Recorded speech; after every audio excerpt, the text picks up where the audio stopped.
ان کے نگر حیوان ہے رقصاں جانے بشر کیا کیا ہوگا، اور شاعر خون جگر سے لکھ کر شعر کا خالق ہوتا ہے۔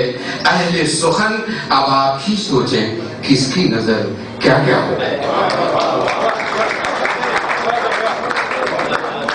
واہ، شاعر خون جگر سے لکھ کر شعر کا خالق ہوتا ہے۔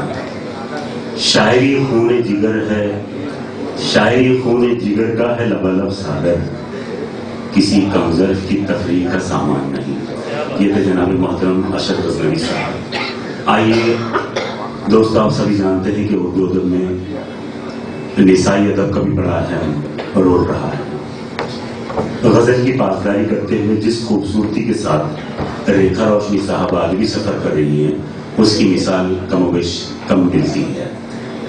ریکھا روشنی سے میں نے انہی کے شعر سے ان کو آواز دینا چاہتا ہوں کہ خرد کی رہنمائی نے کہیں کا بھی نہیں چھوڑا، خرد کی رہنمائی نے کہیں کا بھی نہیں چھوڑا، جنوں کو رہنما کرتے تو نقشہ دوسرا ہوتا۔ نہایت ادب اور احترام کے ساتھ، آپ پیشے سے ہائی کورٹ میں ایڈوکیٹ ہیں لیکن شاعری آپ کا شغف ہے۔ نہایت ادب کے ساتھ ریکھا روشنی صاحب۔